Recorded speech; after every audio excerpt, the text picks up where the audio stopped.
Okay, President Trump making good on his promise. ICE agents are now on the ground at airports like Hartsfield-Jackson in Atlanta. They have been deployed to help TSA screeners deal with those insane security lines we've been seeing across the country. TSA workers have gone more than a month now without pay, and it's all because Democrats still refuse to fund the Department of Homeland Security. Some airports are seeing agent call-out rates near 50%. Homeland Security says 400 TSA workers have quit altogether since the start of this shutdown. In Atlanta, airport officials are telling passengers to arrive 3 to 4 hours early before their flights. Here's Border Czar Tom Homan.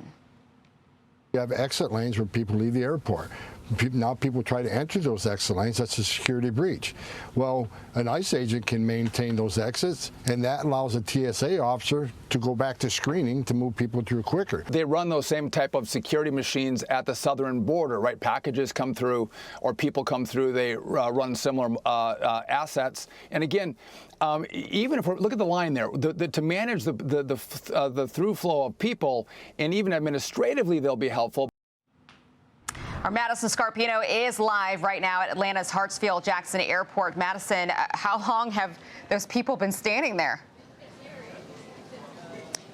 Yes, Aisha, things have slowed down a little bit, I will say, and we've been seeing these ICE agents out here today managing lines, helping with crowd control, just like Border Czar Tom Homan said they would. Here's a look at them this morning. And again, lines have been a little bit better the last few hours, but still unusually long as TSA workers continue to go without pay. Former DHS Secretary Chad Wolf said ICE is here because President Trump is frustrated, like the millions of traveling Americans.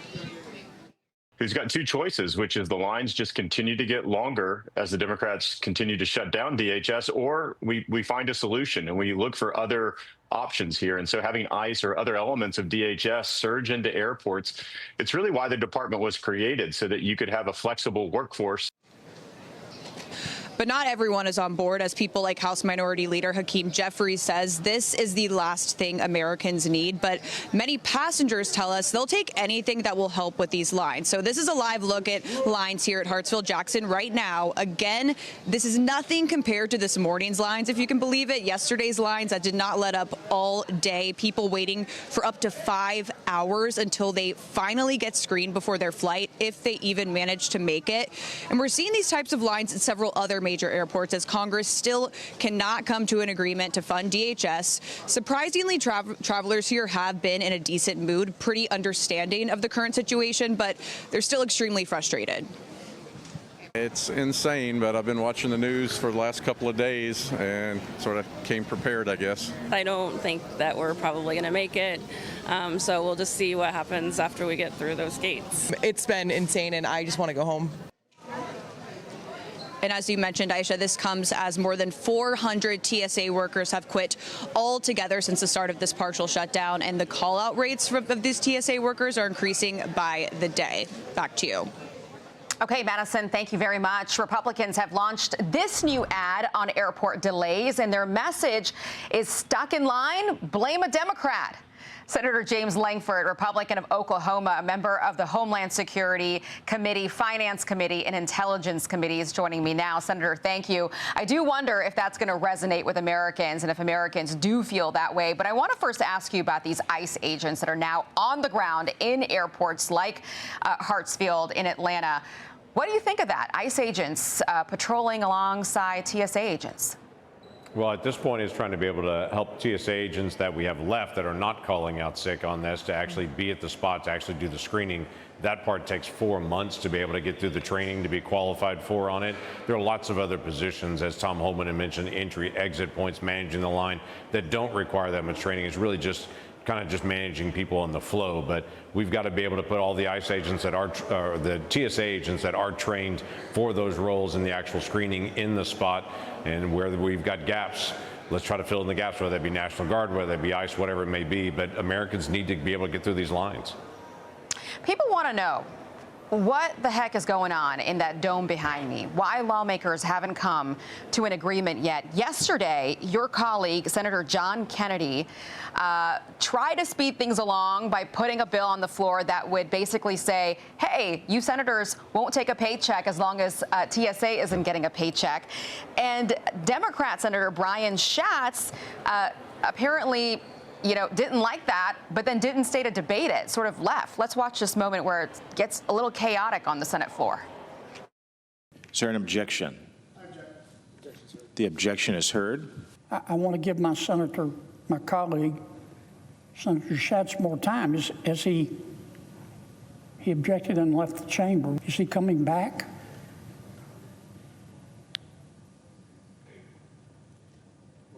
Well, wait, just one second. I mean, is he quick question? Is he ill? So I can walk in the middle of a debate without the floor, right back here in front of God and country, and say I object, and it shuts things down?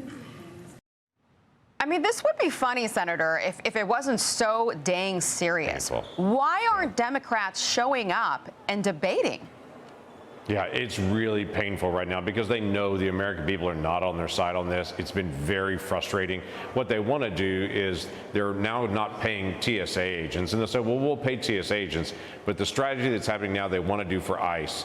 They want to not pay ICE agents, not pay Border Patrol agents, so they will quit, they will walk off the job, and then they can have their open borders and they can have lack of enforcement all over again. That's really the goal on this long term. They're fine to be able to fund everything else on DHS, but they want to be able to starve out those agents and to be able to make them all quit.